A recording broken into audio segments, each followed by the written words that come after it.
Fala pessoal, tudo bem? Prazer, Edley Ferreira. Estávamos falando sobre os princípios do direito penal. Vamos ver agora o princípio da individualização da pena.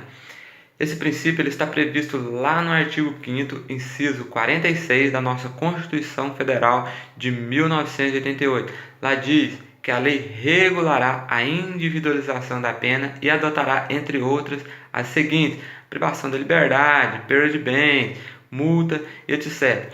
Então, a primeira coisa que a gente deve analisar nesse artigo é que ele diz que a lei regulará a individualização da pena. Então, todo o nosso direito penal moderno ele é orientado no sentido da individualização das medidas penais, pretendendo com isso que o tratamento penal seja totalmente voltado para as características pessoais do agente, para que se possa, assim, alcançar com a pena o fim ou o objetivo pretendido. A segunda coisa que a gente deve analisar nesse artigo é que ele fala que será adotada entre outras medidas.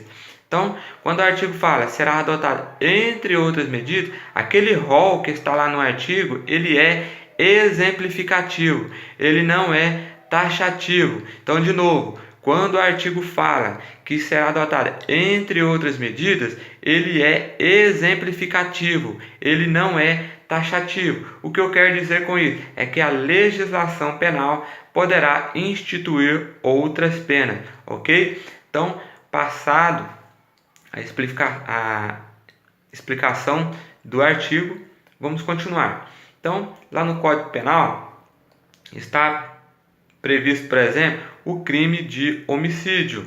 E a pena do crime de homicídio, ela deve ser mais severa, por exemplo, do que a pena do crime contra o patrimônio.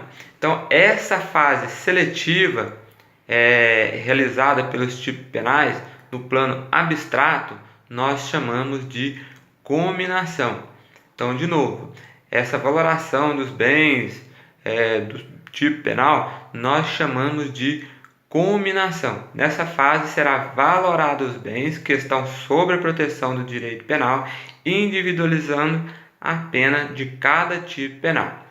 E, uma vez em vigor aquela lei penal proibindo ou impondo condutas sob ameaça de uma sanção, e o agente, mesmo assim, ele insiste em praticar aquela conduta, então ele deverá responder por aquele crime, por aquela conduta. E, tendo o julgador chegado à conclusão de que o fato praticado pelo agente ele é típico, ilícito e culpável, ele irá dizer ao agente qual o crime que ele praticou e começará a individualizar a sua pena. Inicialmente, ele fixará a pena base de acordo com o critério trifásico determinado no artigo 68 do Código Penal, atendendo às chamadas circunstâncias judiciais, e em seguida levará em consideração as circunstâncias atenuantes e agravantes e, por último, as causas de diminuição e de aumento de pena. Essa fase ela é chamada de aplicação da pena. Então, a primeira fase, que é um plano abstrato, nós chamamos de cominação da pena.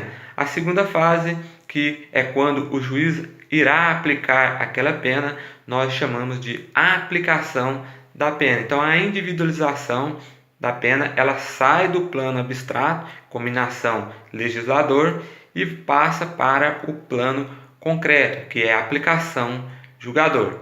E, por fim, ocorre também a individualização da pena na fase de execução penal, conforme determina o artigo 5º da Lei 7.210 de 1984, que diz: os condenados serão classificados segundo os seus antecedentes e personalidades para orientar a individualização da execução penal.